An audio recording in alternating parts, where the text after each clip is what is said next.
Today is Friday, April 9th, 2010, and I am here to receive Father God's message for today.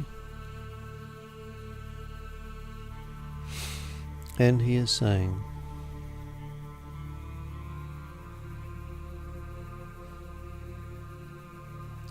today is an interesting day.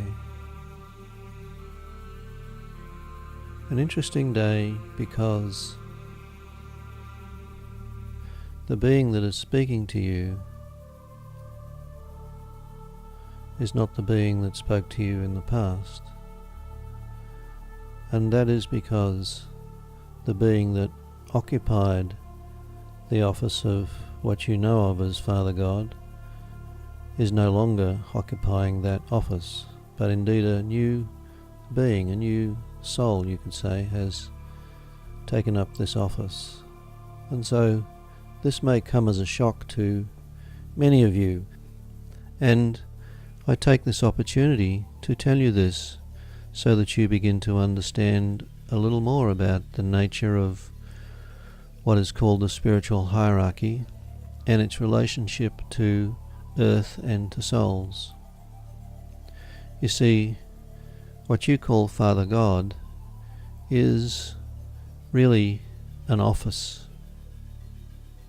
It's like the role of, say, managing director of a company. And that role as managing director of a company carries certain powers, certain authorities, certain responsibilities, and it carries a particular flavour, if you will, that is representative of the organisation. And so, if you look at what you term Father God, it is in truth an office.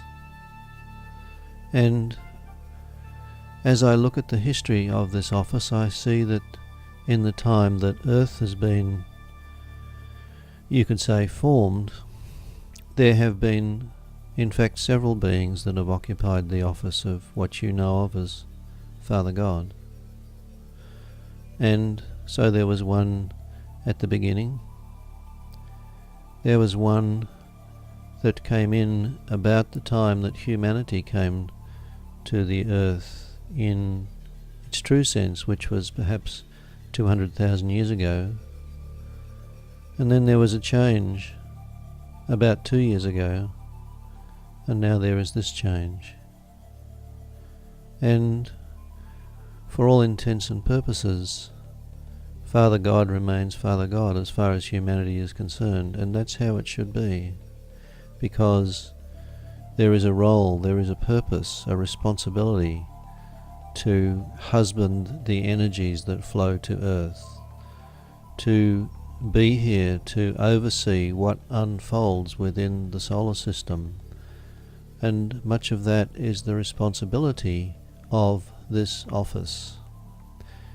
There is another example of this that I can mention, because those of you who have worked with Carolyn's work will understand the distinction that she speaks of between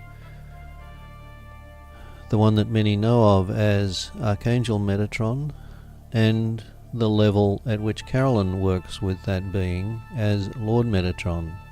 And she explains to people that the role as Lord Metatron is his office, and that office carries much greater power, you could say, than just the being known as Archangel Metatron. And very few work with Lord Metatron as Lord Metatron because they cannot hold the energies that are associated with that relationship. And in the case of that being, because of the close connection that that being has to that office, you could say the office carries his name. And so that is perhaps unusual in the spiritual hierarchy. And so I mention this for your understanding and for your clarity, and as you begin to open up more understanding of how the spiritual hierarchy, if you will, works. And so this is my first message to you as the new resident of this office. And so it is.